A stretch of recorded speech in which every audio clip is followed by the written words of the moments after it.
नमस्कार, आप देख रहे हैं पॉजिटिव न्यूज ऑफ इंडिया।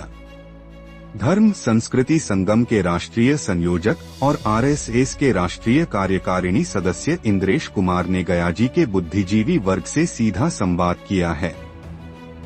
शहर के एक निजी होटल में आयोजित इस विशेष कार्यक्रम में इंद्रेश कुमार ने धर्म, संस्कृति और राष्ट्र निर्माण को लेकर अपने विचार साझा किए। उन्होंने कहा कि भारत की पहचान उसकी संस्कृति से है और इसे सहेजने की जिम्मेदारी समाज के बुद्धिजीवी वर्ग पर है। इंद्रेश कुमार ने अपने संबोधन में भारतीय नववर्ष को जन जन तक पहुंचाने की अपील की और कहा कि यह हमारी परंपरा, प्रकृति और जीवन मूल्यों से जुड़ा हुआ पर्व है। इस कार्यक्रम में भारतीय नववर्ष आयोजन समिति के कई प्रमुख सदस्य मौजूद रहे, जिनमें सुभाष वर्मा, संजय कुमार बरनवाल, अशोक, सुनील बम्बईये, सारिका वर्मा, गोरेलाल, राणा रणजीत सिंह, खुशबू कुमारी, डॉ.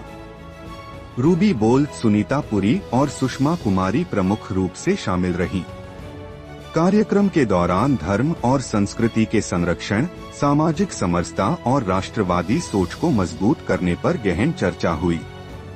बुद्धिजीवी वर्ग ने भी इस संवाद को समाज के लिए दिशा देने वाला बताया और भारतीय नववर्ष को व्यापक स्तर पर मनाने पर सहमति जताई।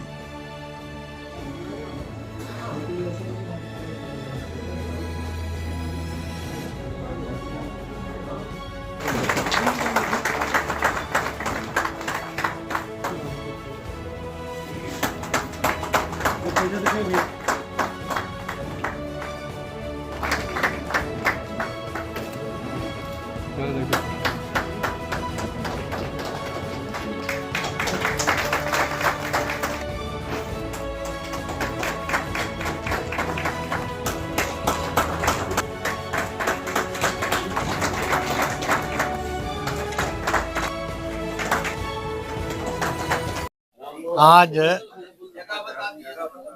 मानपुर स्थान पर इस क्षेत्र के और आसपास के बुद्धिजीवी लोग आए हैं। इसमें संत भी हैं और भंते भी हैं। इसके अंदर विद्वत जन, सनातनी भी, बौद्ध भी हैं।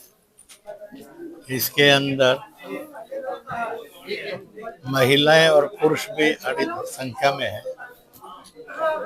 और इस बात का एहसास करने के लिए आए कि हम सब भारत के भारतीय हैं।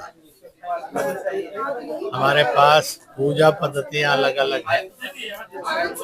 किसी के पास महायान है, किसी के पास क्षौरवाद की है, किसी के पास सनातन है, किसी के पास शैव वैष्णव है, किसी के पास जैन है, वाल्मीकि रविदासिया है, किसी के पास अम्बेडकरवाद है, निरंकारी है। अलग अलग धर्मों के होने पर भी हम सब एक हैं और एक थे, एक रहेंगे, मिलकर चलेंगे, एक और एक 11 बनकर चलेंगे। इसी प्रकार से ये भी हुआ कि जो आज जातीयता के नाम पर छुआछूत की बात करते हैं, वो अधर्म, पाप और अपराध करते हैं और इसलिए छुआछूत मुक्त का मैसेज जो है यहाँ से जाना चाहिए। इसलिए सब ने इसके लिए जागृति लाएंगे, छुआछूत मुक्त भारत बनाएंगे। राष्ट्रीय स्वयंसेवक संघ की ओर से ये भी आग्रह किया गया कि अपने धर्म अनेक होंगे पर धर्मों में धर्मांतरण नहीं होगा, धर्मों में कट्टरता नहीं होगी, धर्मों में हिंसा नहीं होगी, बल्कि एक दूसरे के धर्म का सम्मान करेंगे और भागीदारी करेंगे। इसी के साथ साथ ये भी आया कि हमारे जितने भी महापुरुष हुए और जितने भी अवतारी पुरुष हुए, इन्होंने भी कभी भी किसी दूसरे अवतारी पुरुष की निंदा नहीं की। सबने सबका सम्मान और स्वागत किया है और इस प्रकार से भारत के हिंदुओं ने तिब्बत जब चीन खाने की कोशिश कर रहा था तो तिब्बत की सुरक्षा के लिए लड़ाई लड़ी, जागरण किया। जब बामियान में मुस्लिम देश मिलकर तथागत बुद्ध की प्रतिमाएं तोड़ने में लगे थे, उसके खिलाफ भी आवाज बुलंद की। भगवान बुद्ध के जो चारों स्थान हैं उनका पुनरुद्धार करके, नवीनीकरण करके भी, और राष्ट्रवादी हिंदुत्ववादी ताकतों ने उनको बहुत बड़ी प्रतिष्ठा दी है।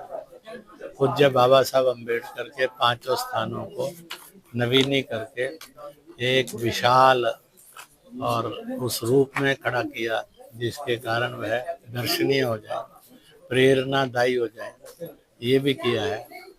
तो इस प्रकार से इस देश के अंदर हम सब करुणा से, मैत्री से भरपूर होकर, देवीय भाव से चलकर मिलकर चलेंगे, मिलकर करेंगे। और इसलिए इस स्थान से आज यही एक संदेश है कि भारत नशा मुक्त हो, भारत छुआछूत मुक्त हो, भारत प्रदूषण मुक्त हो, भारत जो है आपस की और हिंसा से मुक्त हो, एक दूसरे के धर्म के प्रति सब टॉलरेंट हो, ना कि एक दूसरे के धर्म के विरुद्ध हिंसक और आक्रांता हो। शंकराचार्य मठ और शंकराचार्य मठ जो है और बौद्ध गया का, उसके अंदर आज भी, और जो खुदाई के अंदर बुद्ध धर्म से और तथागत बुद्ध से जुड़ी हुई प्रतिमाएं मिली, उनको इतना सहज कर रखा है। वहाँ नित्य पूजा होती है। और पिछली बार अब बौद्ध भंते भी सैकड़ों की संख्या में गए थे और आश्चर्यचकित हुए कि सनातन के शंकराचार्य मठ के अंदर, कहते थे कि शंकराचार्य और बौद्ध मत लड़ते रहे हैं।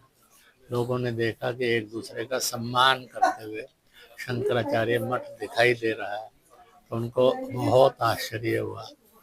और ऐसे उदाहरण सारे देश में और इस इलाके में आए, जिसके कारण सुजाता के हाथ से खीर खाई तो बुद्ध, तथागत बुद्ध हो गए, भगवान बुद्ध हो गए।